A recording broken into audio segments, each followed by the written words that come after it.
సంపూర్ణ కార్తీక మహాపురాణం 13వ రోజు. విష్ణువు దూర్వాసునితో ఇంకా ఇలా చెప్తున్నాడు.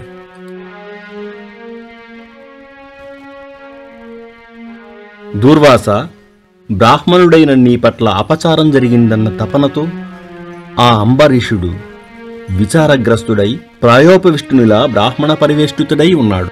నా సుదర్శన చక్రం తన కారణంగానే నిన్ను తరుముతోందని దుఃఖిస్తున్నాడు. రాజైనందుకు గాను గో బ్రాహ్మణ రక్షణ తన ప్రథమ కర్తవ్యమై ఉండగా విప్రుడైన నీకు విపత్తు కలిగించినందుకు ఎంతో బాధపడుతున్నాడు. రాజు దండనీతితోనే ధర్మ పరిపాలనమును చేయాలి, కాని బ్రాహ్మణుని మాత్రం దండించకూడదు. బ్రాహ్మణో బ్రాహ్మణైరేవ నిగ్రాహ్యో వేదవాదిభిః సత్యధర్మాదినిరతైః లోభదంభ వివర్జితైః.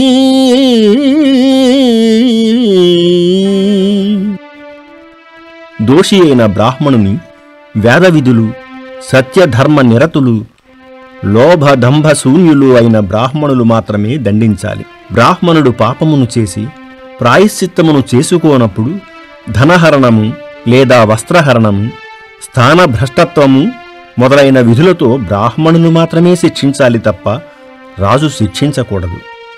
తాను స్వయంగా బ్రాహ్మణుని చంపినా, తన నిమిత్తముగా బ్రాహ్మణుడు చంపబడినా, ఇతరులచే తాను చంపించినా కూడా బ్రహ్మహత్యాపాతకం కలుగుతుందని ధర్మశాస్త్రాలు ఘోషిస్తున్నాయి. అందుచేత మహాభక్తుడైన ఆ అంబరీషుడు బ్రాహ్మణుడవైన నీకు తన వల్లనే ప్రాణాపాయకరమైన సుదర్శన వేధ కలిగినందుకు ఖిన్నుడై ఉన్నాడు. కాబట్టి నువ్వు తక్షణమే అంబరీషుని దగ్గరకు వెళ్ళు, తద్వారా మీ ఇద్దరికీ కూడా శుభం జరుగుతుంది అని విష్ణువు చెప్పగానే దూర్వాసుడు అంబరీషుని ఎదుట ప్రత్యక్షమయ్యాడు. మరుక్షణమే సుదర్శన చక్రం కూడా అక్కడ ఆవిష్కృతమైంది.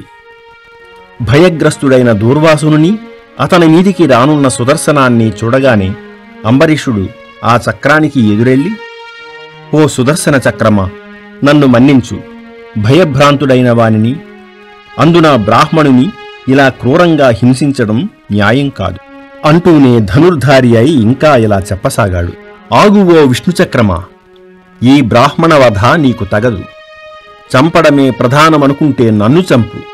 ఈ దూర్వాసుని వదలని పక్షంలో నీతో యుద్ధానికైనా సరే నేను సిద్ధముగానే ఉన్నాను. రాజులకు యుద్ధమే ధర్మముగాని యాచన చేయడం ధర్మం కాదు. విష్ణువాయుధానివైన నీవు నాకు దైవస్వరూపానివే గనుక నిన్ను ప్రార్థించడంలో తప్పులేదు. అయినప్పటికీ కూడా ఈ బ్రాహ్మణ రక్షణార్థం నేను నిన్ను ఎదిరించక తప్పదు. నిన్ను జయించగలిగినదంటూ ఈ ప్రపంచంలో ఏదీ లేదని నాకు తెలియను. అయినా నా బలపరాక్రమాలను కూడా ఒక్కసారి రుచిచూడు. మరికొన్నాళ్లు ఆ శ్రీహరి హస్తాలలో బ్రతికి ఉండదలుచుకుంటే శరణాగతుడైన దూర్వాసుని వదిలిపెట్టి వెళ్ళిపో, లేదంటే నిన్ను ఖచ్చితంగా నేలకూలుస్తాను అని క్షేత్రధర్మపాలనకై తనకీ దూర్వాసునికి మధ్య ధనుర్ధారి అయి నిలబడిన అంబరీషుణ్ణి ఆప్యాయంగా చూసి అతని ధర్మ నిర్వహణని మరింత పరీక్షించడం కోసం సుదర్శన చక్రం ఇలా పలుకసాగింది. అంబరీష, నాతో యుద్ధమంటే సంబరమనుకుంటున్నావా?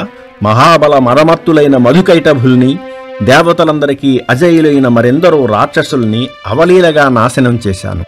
ఎవరికి కోపం వస్తే ఆ ముఖాన్ని తేరి చూడడానికైనా సమస్త ప్రపంచము కంపించిపోతుందో, ఎవరికి కోపం వస్తే ఆ ముఖాన్ని తేరి చూడడానికైనా సమస్త ప్రపంచము కంపించిపోతుందో, అటువంటి బ్రహ్మరుద్ర తేజోమూర్తి అయిన ఈ దూర్వాసుడు ఇప్పుడు ఇలా దిక్కులేక దీనుడై అవస్థపడుతున్నాడంటే అది నా ప్రతాపమేనని మర్చిపోకు.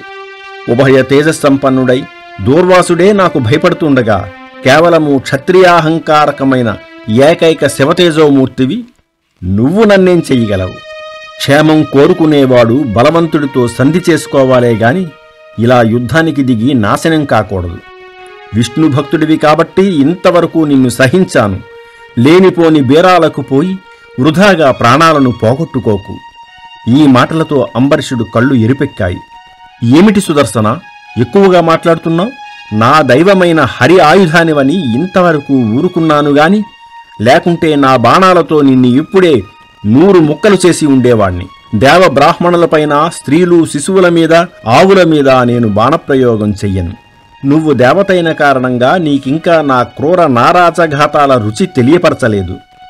నీకు నిజంగానే పౌరుష ప్రతాపాలుంటే నీ దివ్యత్వాన్ని దిగవిడిచి ధర్మాయుతంగా పురుషరూపుడవై యుద్ధమును చెయ్యి అంటూ ఆ సుదర్శనము యొక్క పాదాలపైకి ఏకకాలంలో 20 బాణాలను వేశాడు.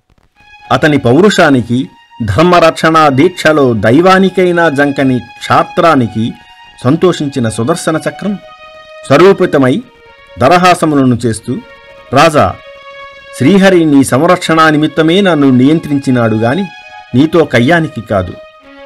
పరీక్షించేందుకు ఇలా ప్రసంగించానే గాని విష్ణుభక్తులతో నేనెప్పుడూ విరోధపడను. నీ కోరిక ప్రకారమే శరణాగతుడైన దూర్వాసుణ్ణి వదిలేస్తున్నాను అని చెప్పి అంబరీషుని ఆలింగనం చేసుకున్నాడు. అంతటితో అంబరీషుడు ఆనందభరితుడై, సుదర్శన, నీతో యుద్ధానికి దిగినందుకు నన్ను క్షమించు.